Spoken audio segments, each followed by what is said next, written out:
I'm standing in the kitchen of my small eatery in Denver, where the smell of grilled meat and sautéed onions permeates the cramped space. I am Ramon Marlowe, 35 years old, an ordinary chef with calloused hands from holding knives and pans for the past 10 years. This eatery isn't anything grand, just a small street corner where regulars stop by for burgers or family-style grilled ribs. My life is quite simple, revolving around long, endless shifts from early morning to late at night, and then returning home to Rosalina, my wife. She is everything I've ever dreamed of. Beautiful, intelligent, and always knows how to make me laugh even on the most tiring days. That day was a chilly autumn afternoon with golden leaves falling gently outside the kitchen window.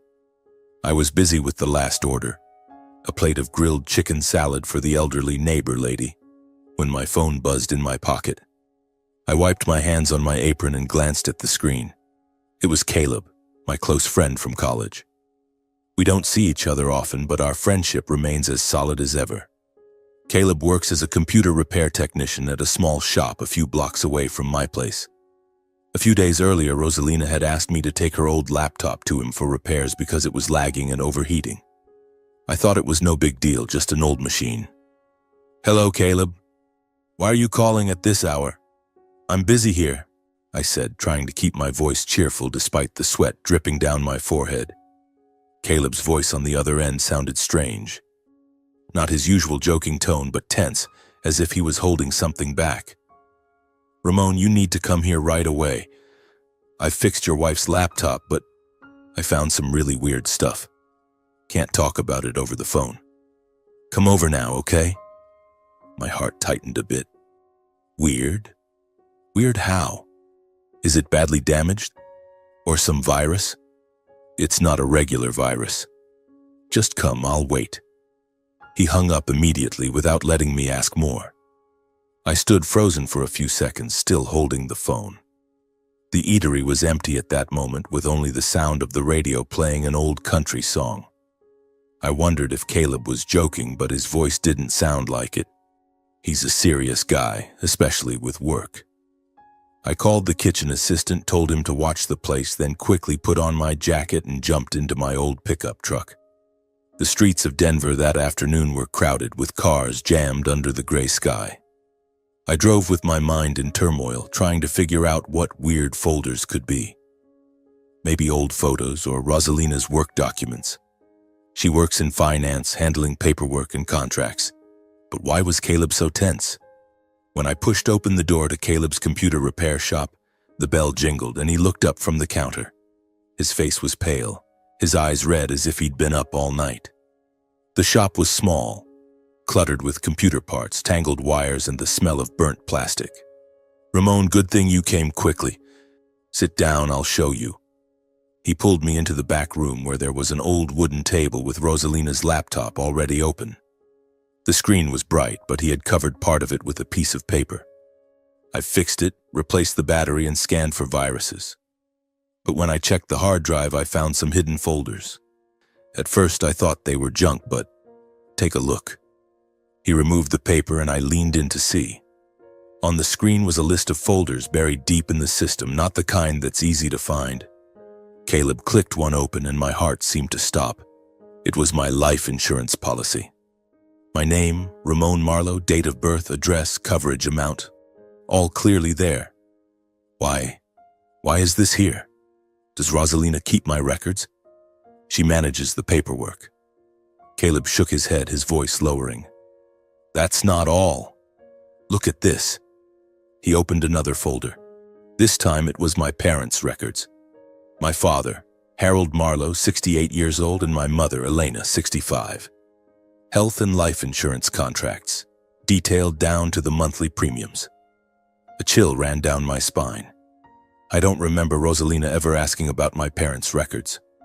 She's only met them a few times. But then Caleb opened more, and that's when everything crumbled. A series of other folders with completely unfamiliar names. A man named Marcus Hale, 38 years old, in Texas. His insurance policy with a huge coverage amount. Then another Ethan Crow in California. And more and more. I roughly counted about a dozen names, all men aged 30 to 40 with life insurance contracts. The beneficiary? Not clear, but there were strange notes about payment plans. I slumped into the chair, my hands trembling. What the hell is this, Caleb? It's Rosalina's laptop. Why are these things here? She works in finance, but these are other people's personal records. I don't know these people. Caleb looked at me, his eyes full of worry. I don't know, Ramon. I only scanned deeper because the machine showed signs of being hacked, but these folders were hidden carefully, like intentionally concealed. You should ask your wife. Maybe it's work-related, but it looks suspicious. I've backed everything up just in case. I nodded, my mind blank. The shock was indescribable. Rosalina, my wife, the woman I've loved deeply throughout our 5 years of marriage. We met at a coffee shop, her smile radiant as she talked about dreams and the future. She's always been open, often sharing about her work, but never mentioned storing strangers' insurance records. Why were mine and my parents there? And who were those other people? My heart pounded as if something dark was lurking. I took the laptop home, driving through the starting drizzle. The streets were hazy under the neon lights, and I felt lost in the familiar city. Our home is a small apartment on the outskirts of Denver, cozy with the smell of the baked goods Rosalina often makes. But today, everything felt different. I parked, turned off the engine, and sat in the darkness for a few minutes. Doubt began to creep in. Why didn't she take the laptop to get fixed herself? Why ask me? And those folders? What did they mean? When I stepped inside, Rosalina was in the kitchen wearing an apron, smiling brightly when she saw me. You're home, darling. I'm making your favorite stewed meat. She hugged me, her familiar perfume scent softening my heart. But in my mind, the images of those strange records haunted me. I forced a smile, hiding the laptop behind my back. Yeah, I'm tired. Caleb fixed the machine, take it. She took it, her eyes flashing something. Or was I imagining? Thanks, honey. Anything unusual? Her voice was normal, but I felt like there was a mask. No, just the battery. I lied, and for the first time in our marriage, I felt suspicious of my wife. That night, I lay awake, my mind in chaos. What were those records? How did they relate to me? And Rosalina, the woman I trusted absolutely, now seemed like a stranger.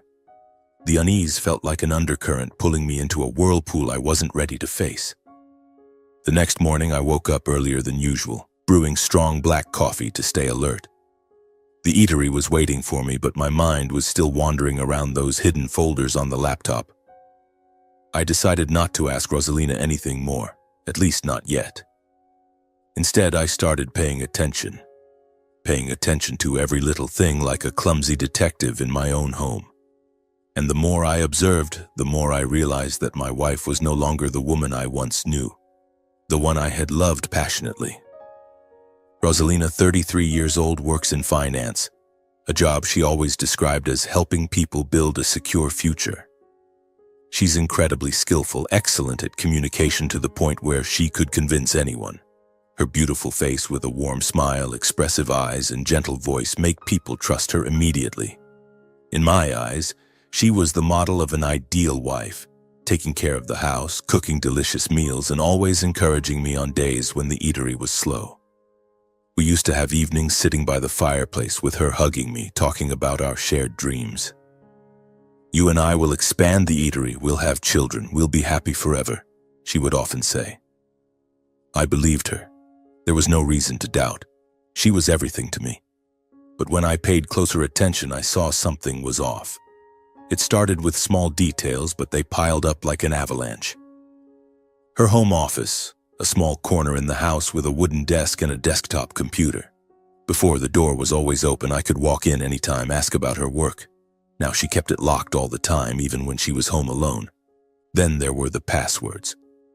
Before, we shared everything, phone passwords, emails, even bank accounts. Now she changed her passwords constantly, at least twice a week. I felt like there was an invisible wall between us, and it was getting thicker every day. Strange calls started appearing too. Her phone buzzed incessantly, especially in the evenings. Before, she rarely took late calls unless it was an emergency. Now it was different. She'd pick up the phone, glance at the screen, then go out to the balcony to talk in whispers. "Yes, I'll handle it. It's fine." I overheard something like that, and when I asked, she said, "Just a client, honey. They often call at this hour." And then she started going out in the evenings more often. "I'm meeting a client for a bit, I'll be home late." She'd say that, kiss my cheek, and leave. I'd stand at the window watching her car disappear under the streetlights, my heart full of unease. Out until late, coming home with a strange perfume scent and tired eyes that avoided mine. Was this my Rosalina? Or a different version hidden behind the familiar shell? Then I suddenly realized something I had overlooked before. Rosalina had never clearly talked about her past. Where she lived before, it was vague. Sometimes she said she grew up in New York, other times Chicago. Friends? She rarely mentioned them, and if she did, it was just fleeting names, no details. Whenever I asked deeper, she'd brush it off with a smile. "The past is boring, honey. Let's think about the future." One time she said her father was a doctor, another time an engineer. I used to think it was because she didn't want to bring up sad stories, but now it felt different. Those inconsistencies were like mismatched puzzle pieces, and they were fitting together with the strange records on the laptop. Who was she really, I wondered, lying awake late at night feeling like I was living with a stranger. Around the same time, another character entered this tangled picture.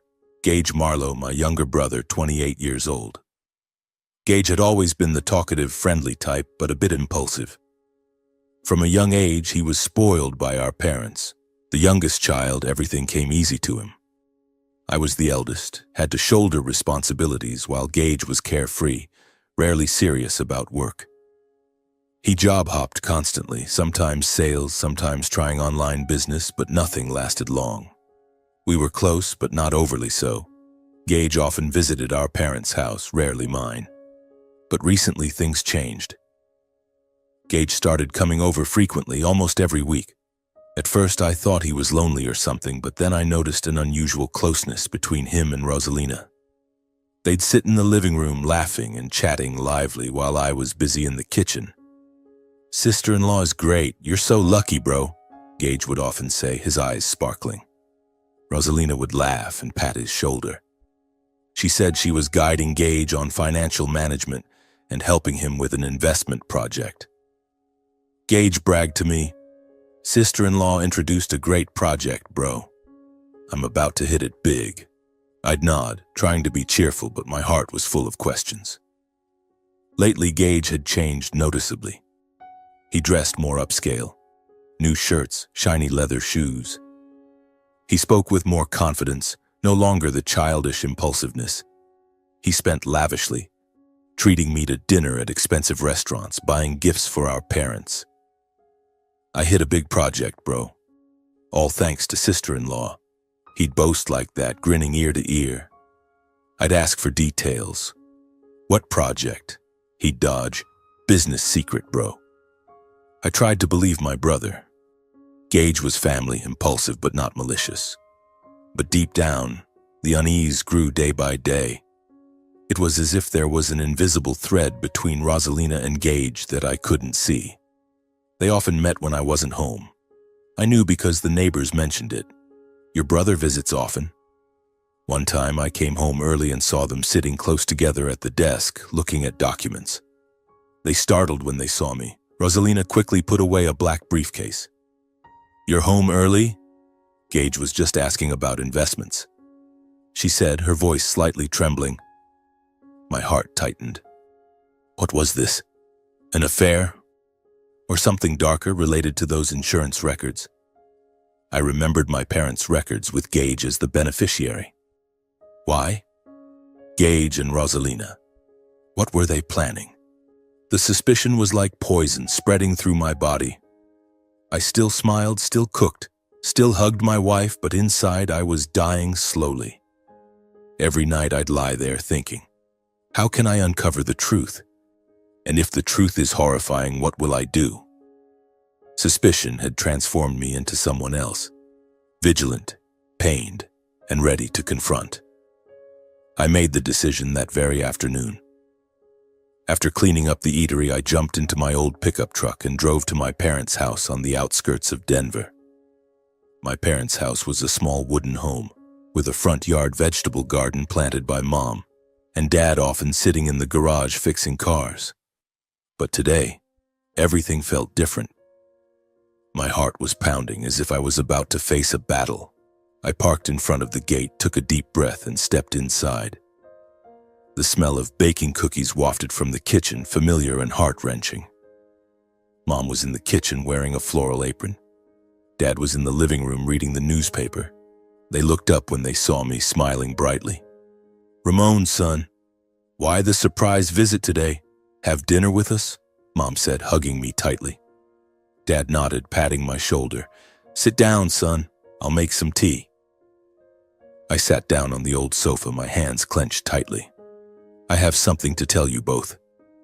It's important." My voice trembled a bit, and they noticed. Mom turned off the stove, sat beside me, her eyes worried. Dad put down the newspaper, looking at me intently. "What's wrong, son? Problem at the eatery? Or health?" I started telling the story. From the beginning, from the forgotten laptop. I told about Caleb's call, about the hidden folders with my insurance records, my parents, and those of complete strangers. I told about how Rosalina had changed. Locking the office door, changing passwords, strange calls, going out late with excuses of meeting clients. I told about her vague past, the inconsistent details, and how she hid documents in a securely locked black briefcase. Then about Gage, my younger brother, suddenly visiting frequently, unusually close to Rosalina in a strange way, changing his attire, spending lavishly, boasting about a big project thanks to sister-in-law's help. I told everything, my voice faltering from the pent-up emotions. Fear, suspicion, pain, all poured out like a river bursting its banks. I think they're planning something, related to insurance, to accidents. I don't know anymore, but everything's not normal. Mom, Dad, I need you to believe me. I stopped, breathing heavily, my eyes looking at my parents expectantly. The living room atmosphere was heavy with only the ticking of the clock. My parents listened from start to finish without interrupting. Mom held my hand. Dad frowned in thought. But then Mom sighed, her voice gentle. "Ramon, you're being too suspicious. Rosalina is a good daughter-in-law. She cares for you, for our whole family. Just a few days ago, she called to check on us and sent gifts too." Dad nodded, his voice deep. "That's right, son. What about Gage? The kid is trying harder at work. He told us about the investment project. Thanks to his sister-in-law's help, he's progressing quickly. That's a good thing. Why are you thinking badly?" I blinked, surprised. "But Mom, Dad, those records, they're not random. And Gage's sudden change, spending extravagantly, I saw them whispering with strange looks. I'm not being suspicious, I see it clearly." Mom shook her head, stroking my hair like when I was little. "You're too sensitive, Ramon. Marriage sometimes has its ups and downs. Rosalina works in finance. Storing records is normal. As for Gage, the boy is grown up now, knowing to worry about his future. We're glad he's close to his sister-in-law. Don't think nonsense lest it cracks the family." I understood. My parents had absolute trust in those two. Rosalina is gentle, speaks properly, and always knows how to win hearts. Every time she visits, she hugs Mom, compliments the vegetable garden, asks about Dad's health, like a real daughter. And Gage, the youngest son, always protected and spoiled from childhood. My parents see him as a treasure. Every mistake is forgiven. I'm the eldest, have to be strong, but they've never openly favored anyone. It's just, deep down I know. They advised me, put your trust in the family, son. Look at things positively. Talk straight with Rosalina and Gage, don't suspect wildly. Mom added, family is everything, Ramon. Don't let dark thoughts destroy it. I stayed silent, didn't argue. Leaving the house, I stepped out into the yard, the cold wind blowing across my face. The Denver sky that afternoon was dark and overcast, with black clouds gathering like a harbinger of rain. I got in the car and drove away with a heavy heart. I realized one thing. Sometimes the loneliest person in the family is the one who sees everything most clearly. When I got home, Rosalina was in the kitchen, the smell of grilled meat wafting through as usual.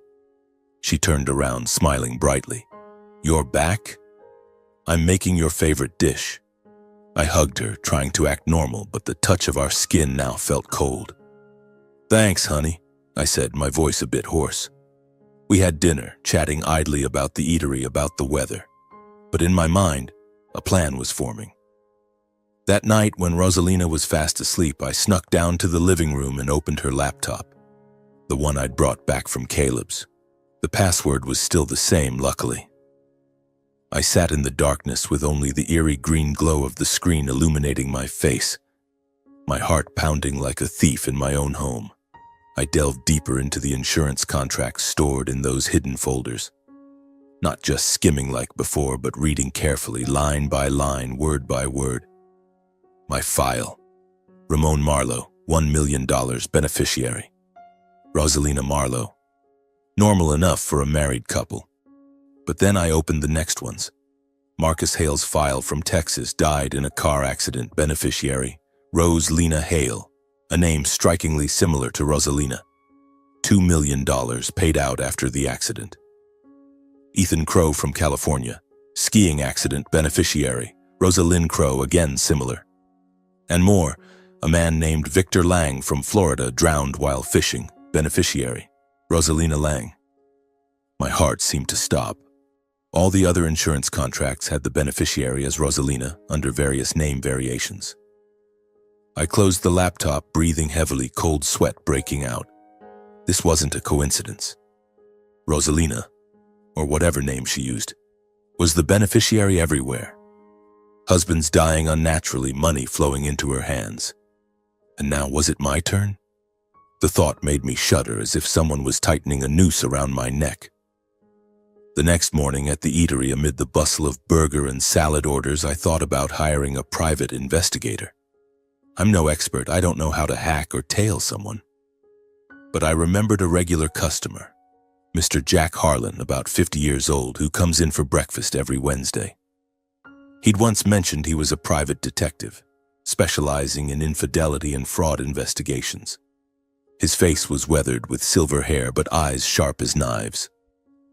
"If you need help, just call me," he'd joked when I talked about the eatery. Now it wasn't a joke. I called him during my break, my voice trembling. "Mr. Jack, it's Ramon from the eatery. I need to meet you. It's personal." We met at a small coffee shop a few blocks from my place. Mr. Jack was sitting there wearing an old leather jacket, holding a cup of black coffee. I told him everything, from the laptop, the files, my suspicions about Rosalina and Gage. He listened without interrupting, just jotting notes in his notebook. "Are you sure? This is big, involving crime." I nodded. "Absolutely. I need proof. Discreetly, don't let them know." He agreed. "All right. I'll investigate your wife's background, track her recent activities, and look into your brother. $2,000 up front, the rest later. A few weeks for the report."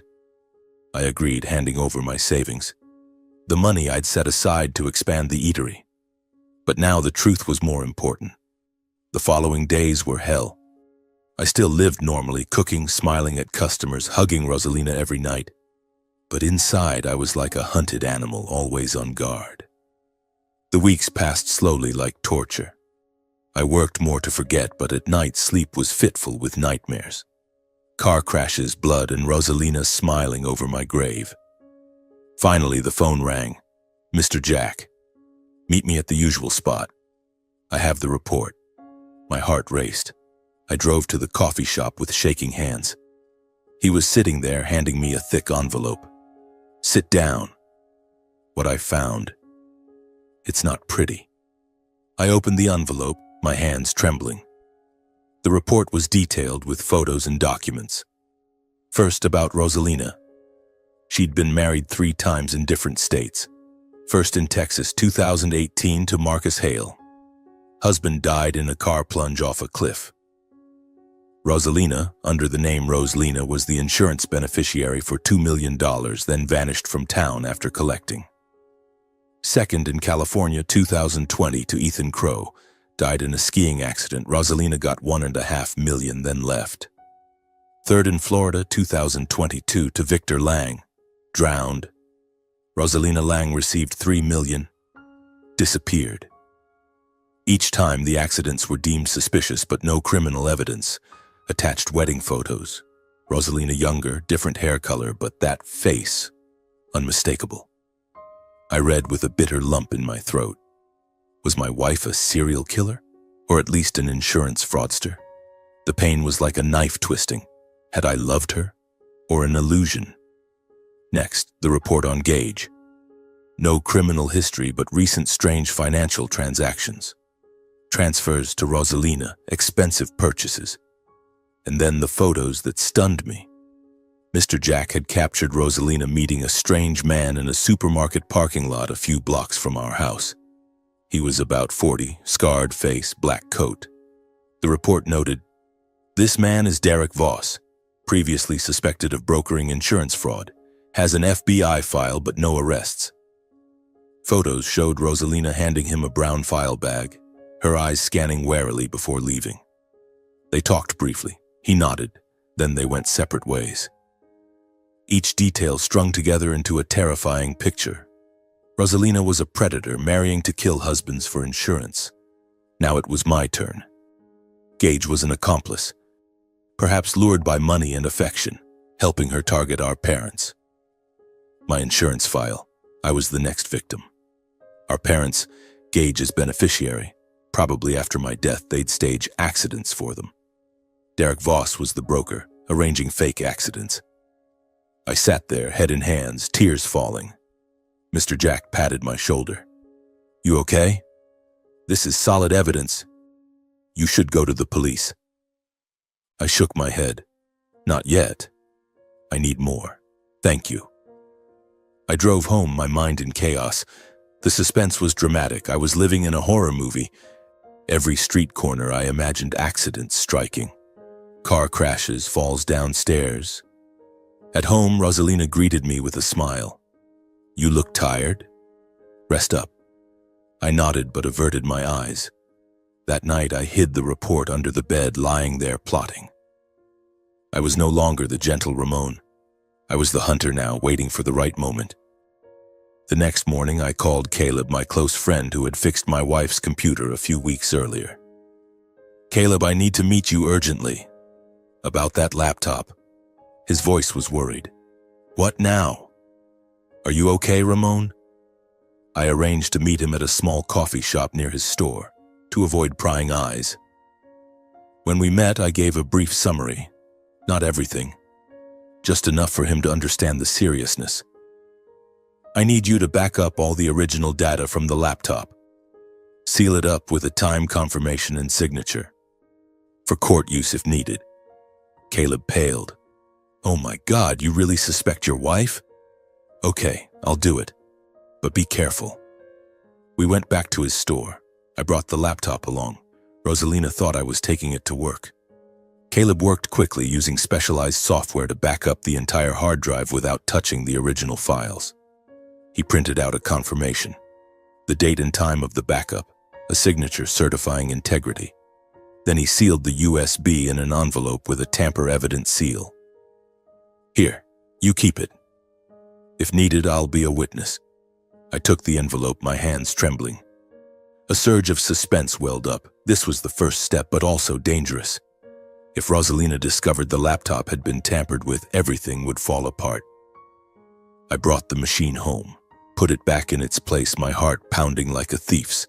That night, I hid the USB at the eatery under the kitchen cabinet drawer, a safe spot. Now I had digital evidence. But it wasn't enough. I needed audio, visuals, things that proved their real intentions. Next, I thought about a recording device. I'm no spy expert, but the internet could help. I found a rechargeable battery-powered recorder the size of a finger that could record continuously for 24 hours. I ordered it online to be delivered to the eatery instead of home. A few days later, the package arrived. I checked it. Clear recording, no noise. Now, where to hide it? Rosalina's home office, where she often sat alone making strange calls. I waited until she went to the market, snuck into the room, and locked the door behind me.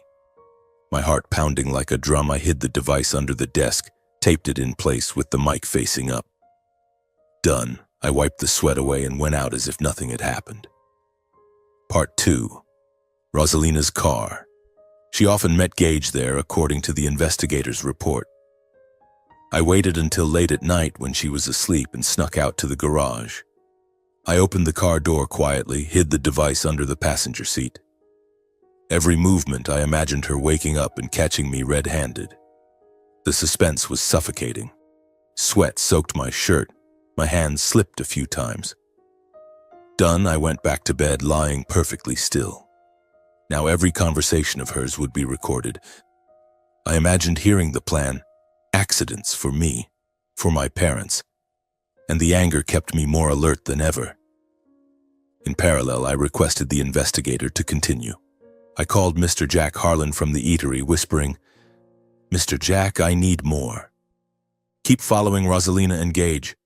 Record every meeting on video. And that strange man, Derek Voss, gather photos and his history." He sighed. "All right, kid. But it's dangerous. Another 1,000 in fees." I agreed. The following weeks were awaiting hell. Every day I checked the recording devices, snuck into the room to retrieve them, listened through headphones at the eatery. At first it was all work calls, but then one segment, Rosalina calling someone, her voice low. "The project is almost done. Gage is helping. Make sure the accident looks natural." My heart tightened. Evidence. From the car, Gage and Rosalina chatting, laughing, then serious. "Does my brother suspect anything?" Gage asked. "It's fine, my love. We'll be careful." Rosalina's voice was sweet, but to me like poison. They called each other my love. The pain of betrayal surged. Tears fell as I listened alone at the eatery. But I wiped them away and continued. Mr. Jack sent a supplemental report via encrypted email. New photos, Rosalina meeting Derek Voss again in a park, handing over another bag. He nodded, smirking. "The accident is arranged. 1 million for you." Clear photos, time-stamped. Then a series of photos of Rosalina and Gage. At a bar, arm in arm, at a motel, entering and leaving at the same time. A short video, them kissing in the car, Gage saying, "After Ramon goes, the money is ours." Then the parents. Rosalina laughed. "Don't worry, Gage. I'll handle it all." I watched with clenched fists, rage exploding. Full evidence. Adultery, murder, conspiracy. But I restrained myself, not acting impulsively. In parallel, I contacted a lawyer. I remembered Mrs. Elena Torres, a familiar lawyer in Denver who had helped with my eatery's lease contract. She was about 50, sharp, and had handled fraud cases. I called, "Mrs. Torres, it's Ramon Marlowe. I need urgent advice. Personal matter." We met at her office, a small building in the city center. I told everything from the laptop to the investigator's reports, handing over the backup USB and photos. She listened, taking notes. "This is serious, Ramon. Insurance fraud, possibly murder. Good evidence, but we need more audio to prove intent." She advised, "Don't go to the police yet. Gather more, then we'll build the case. I'll help for free initially, since you're a regular client." I breathed a sigh of relief, but the suspense grew. What if they find out? She smiled. "Be careful. Act normal." Leaving the office, I felt stronger. Now I had an ally. Once I had enough evidence, USB recordings, photos, video, I started planning the counterattack. Not just defense, but offense. Protecting my parents while drawing Rosalina and Gage into the very trap they were setting. I thought carefully. They were arranging an accident for me. maybe a car failure or a fall. I'd pretend not to know but change my habits. Not drive alone, check the brakes daily. For my parents, I'd call frequently, advise them to avoid traveling far. Bad weather. Gage often visited, bringing gifts. I knew he was scouting. I'd use Gage himself. Pretend to trust him, ask about the project, to make him slip more. With Rosalina, continue being loving but watchful. The main plan, lure them into thinking I was about to have an accident. Then coordinate with the investigator and lawyer to catch them in the act. For example, if they set up a car crash, I'd tip off the police beforehand, install hidden cameras, protect my parents, convince them to sign new insurance policies with me as beneficiary but discreetly. Mrs. Torres helped draft the papers. From here, I was no longer the gentle husband. I was the silent observer, waiting for the right moment to flip the entire board. Every morning, I'd watch Rosalina wake up, smile at her, but with cold eyes. When Gage visited, I'd pat his shoulder. Good job, bro. But my heart was full of schemes. Late nights, I'd sit alone at the eatery, reviewing the evidence, detailing the plan. The dramatic suspense, every strange call from Rosalina, every laugh from Gage, I'd imagine the end. Fear was still there, but determination was greater. I remembered my childhood, always shouldering the load, and now the same. But this time, I'd win. The storm was coming and I was in control. In the following days, I still acted normal, but I was always on guard like a wounded prey animal. Every morning I woke up early, brewed coffee for both of us, and chatted with a smile about Denver's chilly weather. I'm busy at the eatery today. Be careful on your way to work, I said to Rosalina, hugging her gently but with my hands clenched tight as if checking for hidden weapons. She laughed in response. You're worrying too much. I'm fine. I nodded, but in my heart I thought, do you think I don't know? Gage visited the house more frequently, bringing coffee or bread from his favorite shop. Bro, I'm just stopping by for a bit. Where's sister-in-law? He asked, his eyes sparkling. I patted his shoulder. In the office. Go on in, bro. But when they sat talking, I stood outside the kitchen door, eavesdropping faintly. They laughed and joked, but I knew there was a plot behind it. I checked the recording devices daily, sneaking them out from the room in the car when Rosalina was away. The new recordings made my heart race. Rosalina's call to Derek Voss, her voice low. Prepare the car. The brakes need to fail naturally. Gage was more hesitant. One recording from the car, him saying to someone, I'm not sure, sis. Ramon has been so good to me. But Rosalina reassured him, don't worry, the money will make up for it. Each time I listened, rage surged, but I suppressed it, waiting for the perfect moment. Then one night, everything exploded. It was an evening with rain pattering against the window, the wind howling through the cracks like a warning.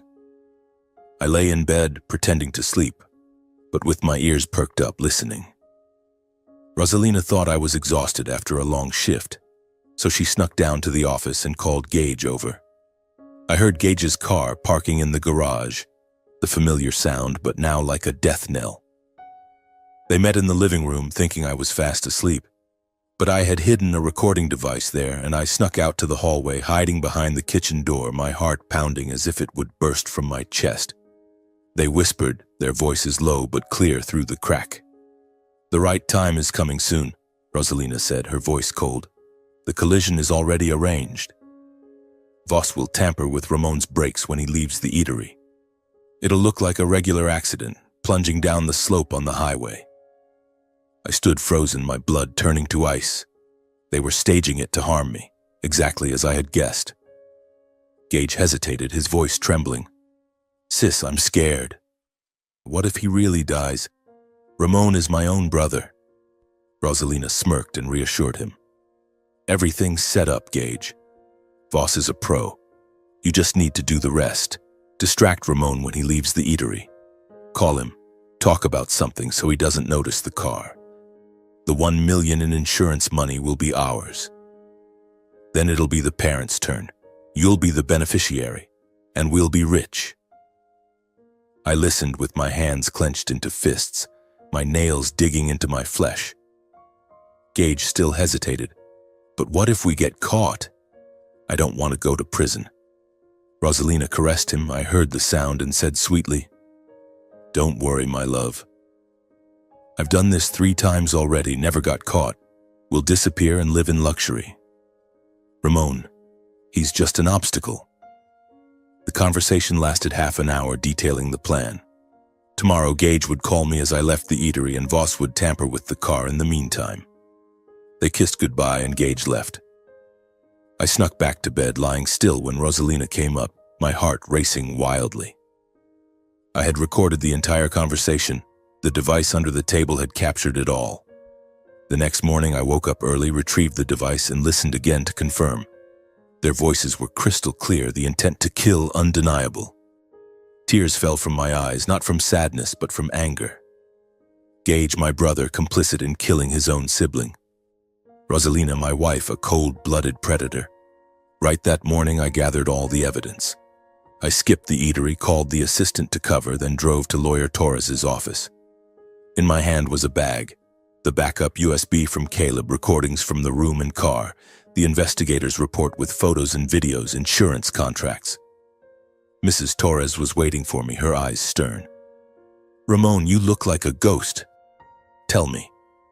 I told her about last night's recording and played it for her. She paled. "This is golden evidence. Clear intent to murder. I'll prepare the official file. Accusations of insurance fraud, conspiracy to commit murder." She drafted the documents quickly, confirming the legality of the USB and recordings. Then she called the police, an old friend at the Denver precinct. "We'll hand it over right away. They'll act fast." I sat there, my hands shaking, suspense rising high. This was the counterstrike, no more waiting. The police immediately reopened the previous death files related to Rosalina in the states she had lived in.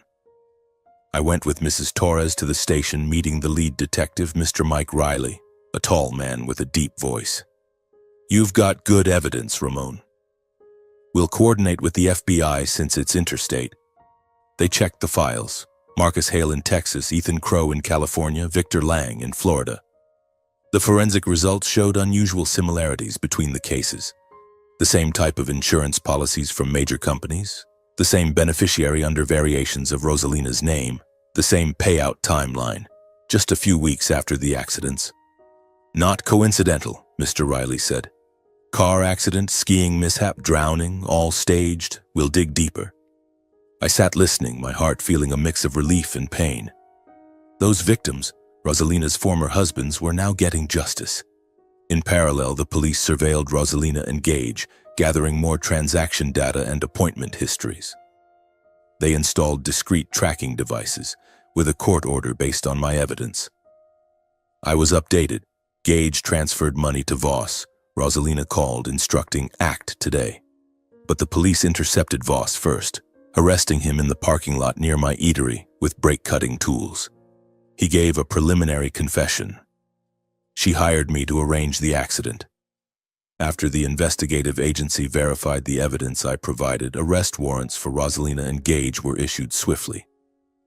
It was a drizzly morning in Denver, the sky gray and overcast like my mood. Detective Riley called me at 6 o'clock. "Ramon, we've checked everything. The USB, recordings, photos all match up. The warrants are signed. We'll act today." My heart pounded, a mix of suspense and fear. I didn't want to witness it, but Riley advised, "You should stay at the station, monitor from afar." I drove to the station, gripping the steering wheel, my mind swirling.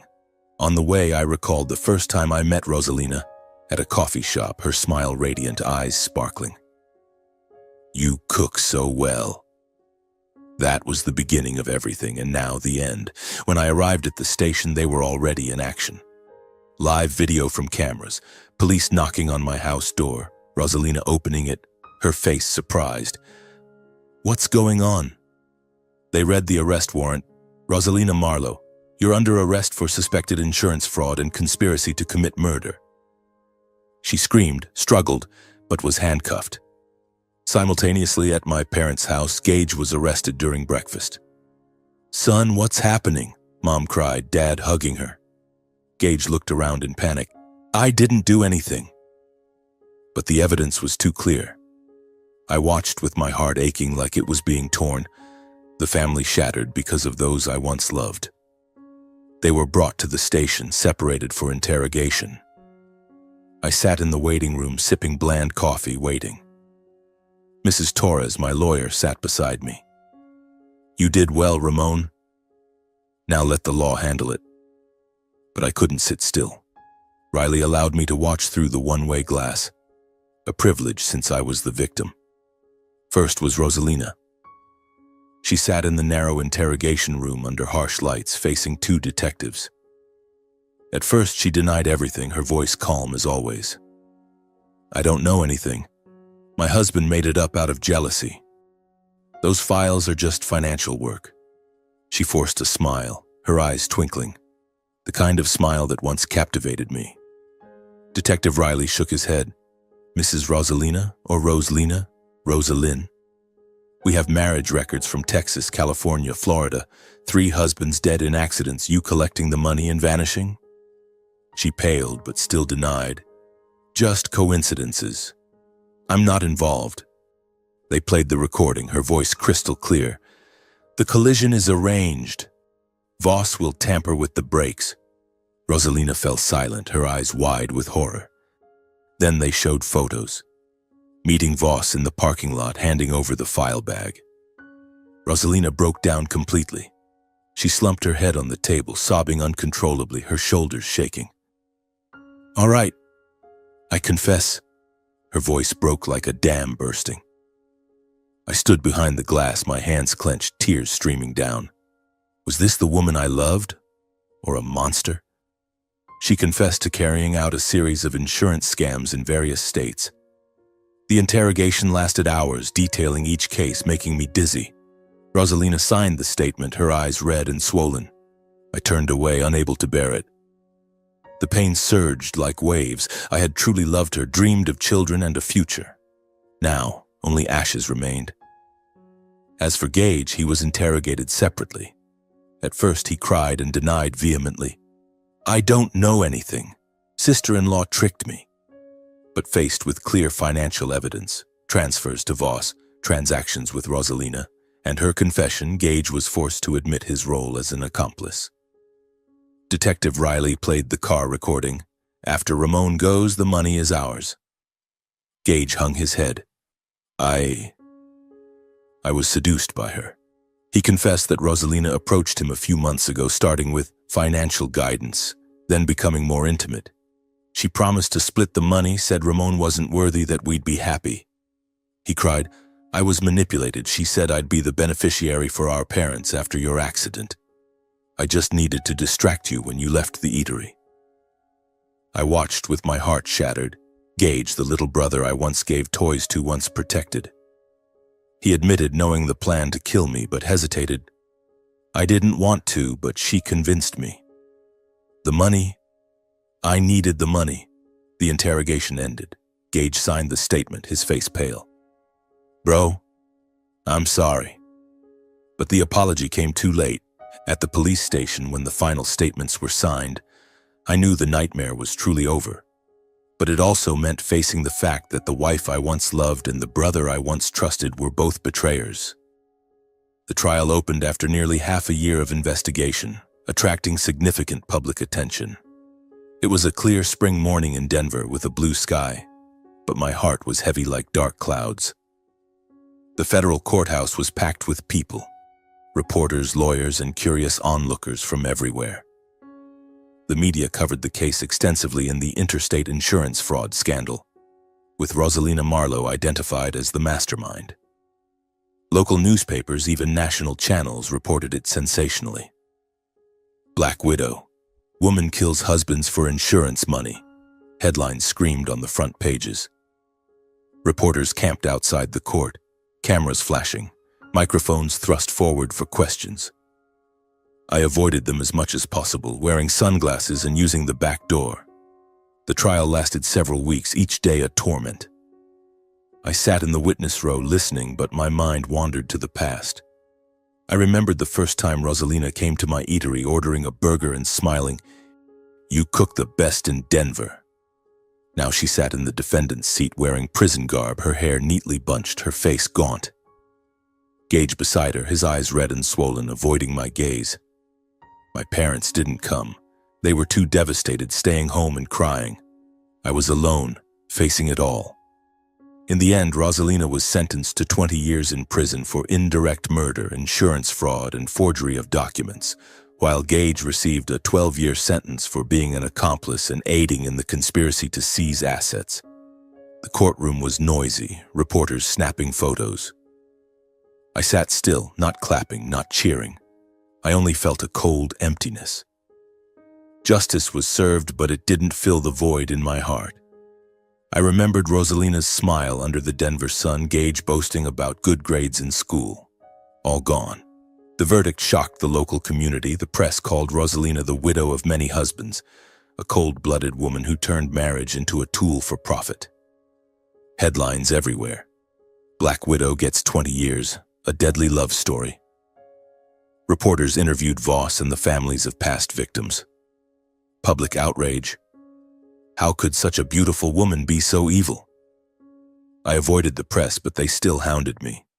The eatery was empty. Some curious folks stopped by to ask questions, but most stayed away.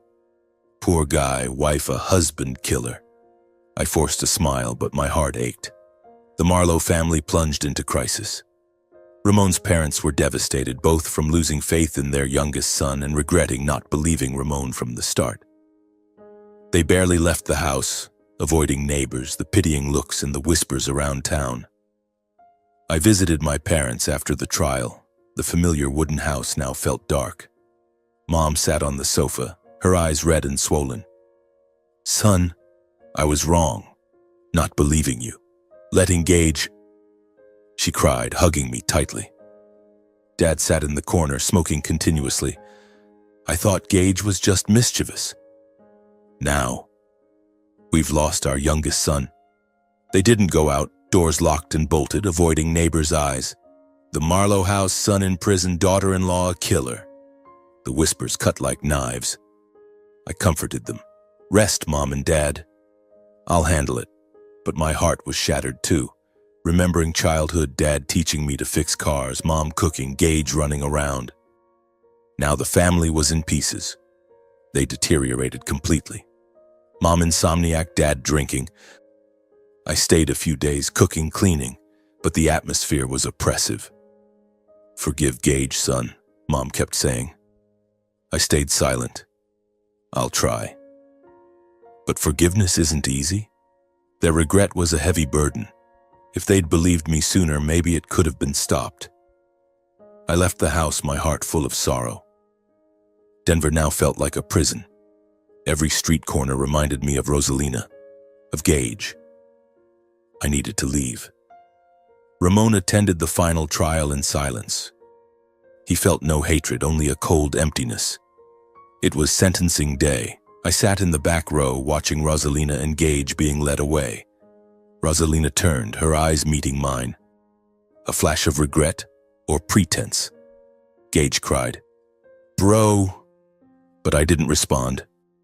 No hatred. Hatred only adds pain. Just emptiness, like my soul drained dry. After the verdict took effect, he quit the eatery, sold the house and the old truck.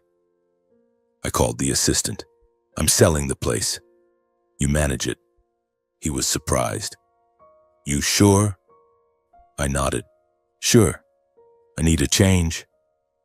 Sold the house quickly, the small apartment full of memories, now like a haunted house. The old pickup truck once carrying me and Rosalina on picnics. All gone. The money wasn't much, but enough. He gave most of it to his parents for their retirement, then left Denver. I visited my parents one last time, handing an envelope. "Keep this, take care of your health. I'm going away for a while." Mom cried, "Where are you going?" I smiled sadly. "Out west. All right." Dad patted my shoulder. "Son, I'm proud of you." But his eyes were sad. The day he left, no one saw him off, no goodbyes. I boarded the bus, luggage light, watching Denver fade away. No friends, no family, just alone. Wind blew through the window, carrying the scent of autumn leaves. I looked out at the highway, my heart a mix of relief and loneliness. A new life awaited, but the old scars still ached. Denver disappeared behind me, and I thought, perhaps this is a new beginning. After leaving Denver, I traveled along the west, stopping in small towns without any specific plan. The bus took me through long, winding roads flanked by arid deserts interspersed with majestic mountains. I wasn't in a hurry. I'd stop wherever and stay for a few days, wandering like a nomad. First was Salt Lake City, Utah, a clean city with a salty lake glistening under the sun. I stayed in a cheap motel, ate hamburgers at roadside diners, and thought about the past. The first night's sleep was fitful with images of Rosalina's fake smile, Gage crying in court. I'd wake up drenched in sweat, my heart racing like back when I suspected them.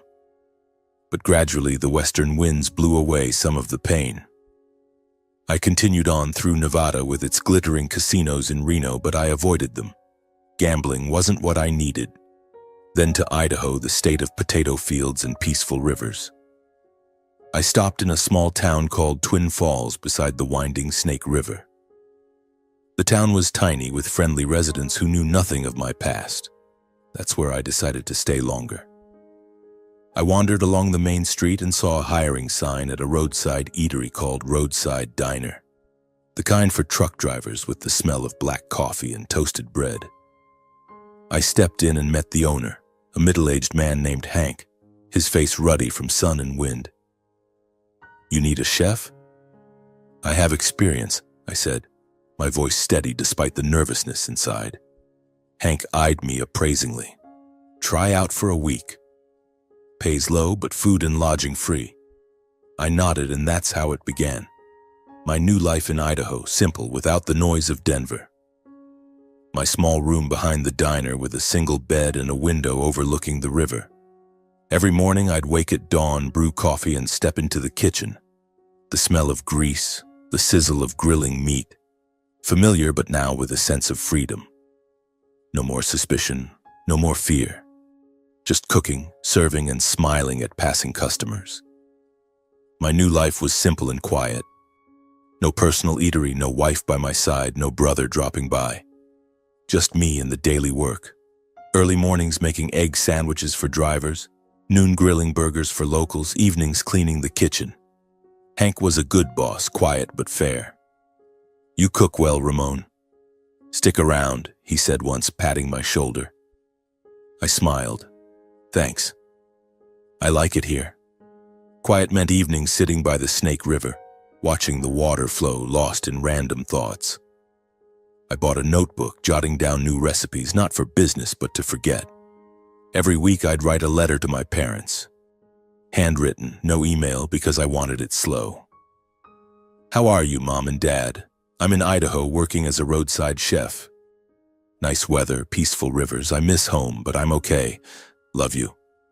I'd stamp it and send it from the town's small post office. A few weeks later, a reply would come, Mom's handwriting shaky. "Son, we're fine.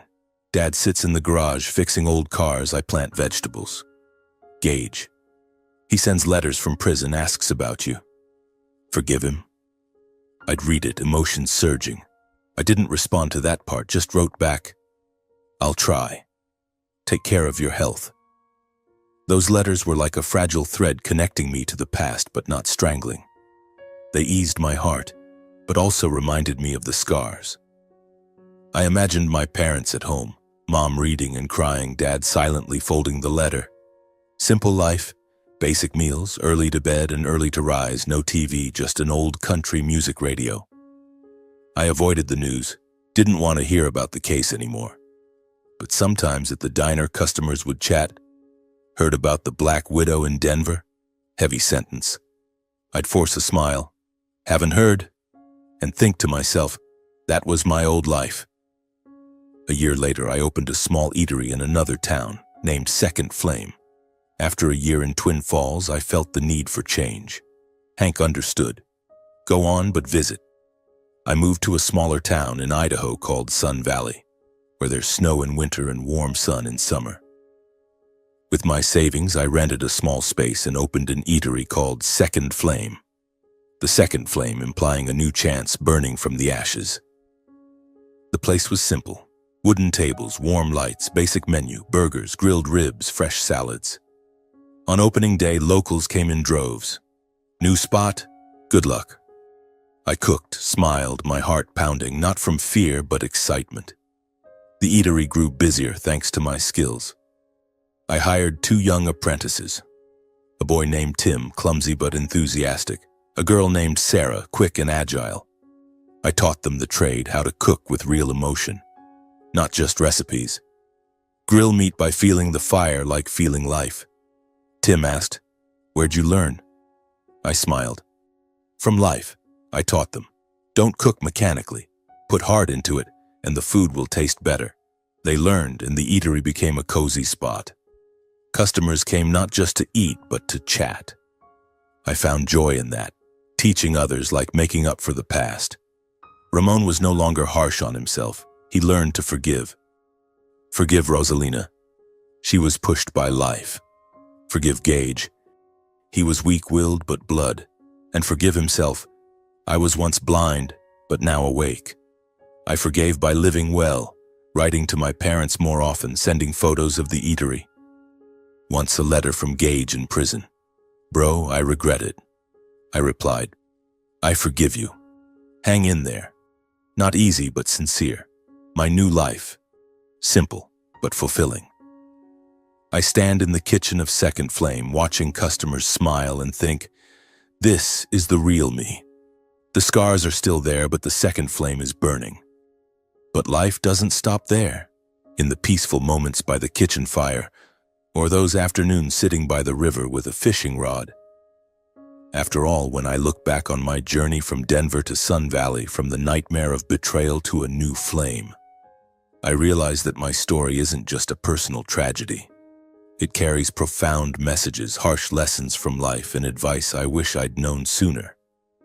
I'm not a sage, just an ordinary chef who was knocked down by life and then stood back up. But that's why what I've learned feels authentic and relatable, like a family meal, not fancy, but warm and heartfelt.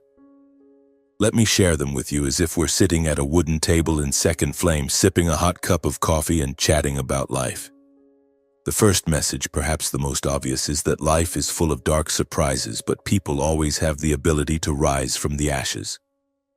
I once thought my life was over when I discovered the truth about Rosalina and Gage. Losing my wife, my brother, my trust. Denver became a prison of memories, with every street corner reminding me of fake smiles, strange calls, and sleepless nights full of suspicion. I remember that feeling clearly, sitting alone in my old eatery after closing under the dim neon lights, holding a cold cup of coffee and asking myself, how do I go on living? The pain was like a black hole, swallowing everything, sleep, smiles, even the joy of cooking. But then when I boarded the bus leaving Denver with the western wind blowing through, I realized dark surprises aren't the end, but an opportunity for rebirth. Like the second flame, burning from the pile of ashes.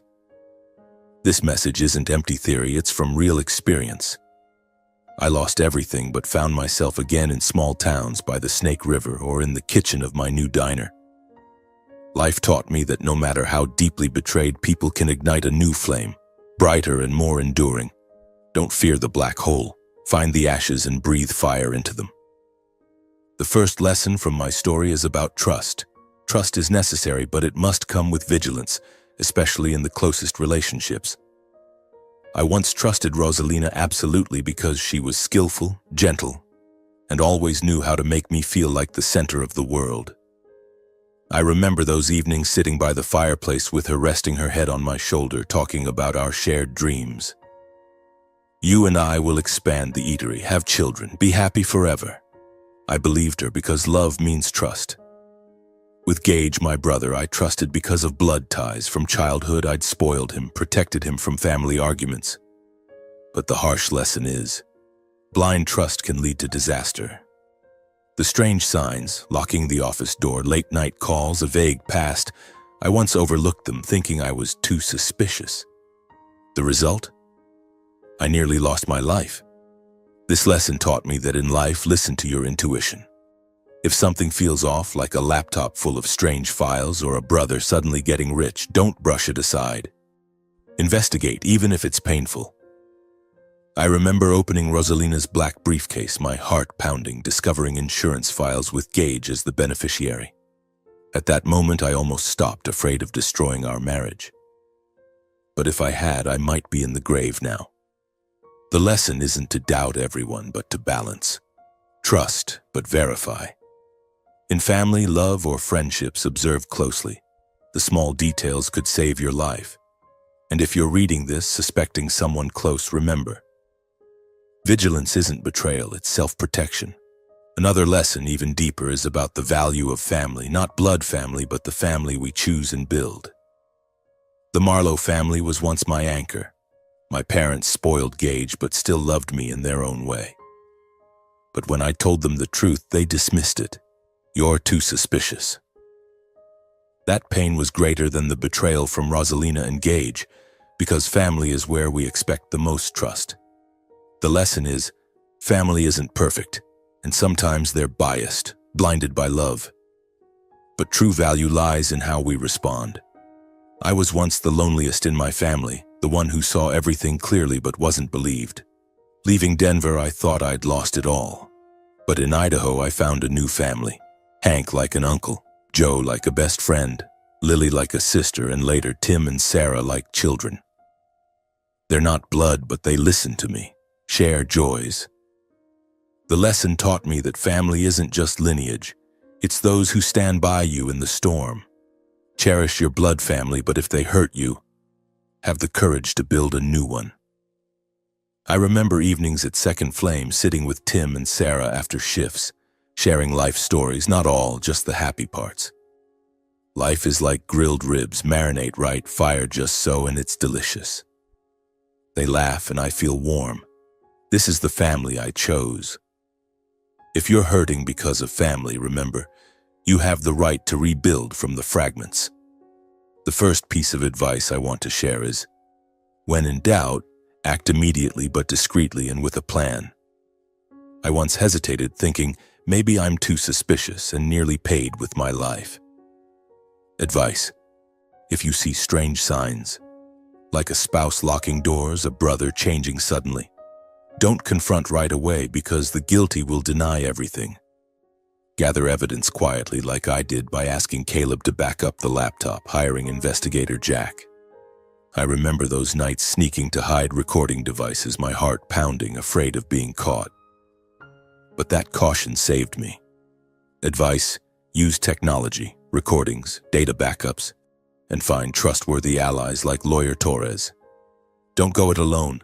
Isolation makes you weak, and when you have enough evidence, report to authorities. Don't handle it yourself, it's dangerous.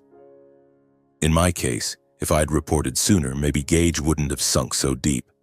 Remember, timely action saves not just you, but those around you. Another piece of advice: learn to forgive, but don't forget. Forgive to free yourself, not to let them off the hook. I once hated Rosalina to the point of insomnia, imagining her smiling over my grave. Hated Gage for betraying blood ties. But hatred is like poison, corroding yourself. In Sun Valley, sitting by the fire, I learned to forgive. Not erase it all, but let go to live on. Forgive Rosalina. She had a painful past that pushed her down the wrong path. Forgive Gage. He was tempted, but now paying the price. And forgive myself. I was blind from love, but now wiser. Advice: start with journaling. Write out the pain, then the forgiveness. Or talk to friends like I did with Joe by the river. Ever been betrayed? He shared old stories and I felt lighter. Forgiveness isn't weakness, it's strength, helping you move forward. If you're hating someone, try. Breathe deep. Think about why they did it, then release. Life's short. Don't let hatred take space. The lesson on the power of resilience. Life knocks you down, but getting up is a choice. I was once devastated after the trial, selling the eatery, leaving Denver, thinking life was over. But in Idaho, each day at work, each letter to my parents, I rebuilt. Lesson: resilience isn't heroic, it's small steps. Like me learning to sketch by the river, even if badly but joyfully. Or opening second flame, worried about failure but trying. Advice: when down, start with small habits. Walking, reading, cooking. Find simple joys like me with the fishing rod. And remember, time heals, but you must be proactive. Don't wait for miracles, create them. The final message: life is a journey, not a destination. Live authentically with real emotions. At Second Flame, I teach Tim and Sarah, cook with the heart, not the hands. Apply to life, live with real emotions, not pretense. I once lived in a shell, blind trust. Now I live true. Cry when sad, laugh when happy. Lesson: authenticity helps you spot fakes sooner. Advice: listen to your heart, don't ignore intuition. And build a simple life, like me in Sun Valley, snow falling outside, customers smiling inside. That's real happiness. Through this story, I hope you draw your own lessons. My life from hell to a small heaven, from betrayal to forgiveness. If you're hurting, remember, the second flame is always waiting for you to ignite. Thanks for listening. Now go on living with real emotions.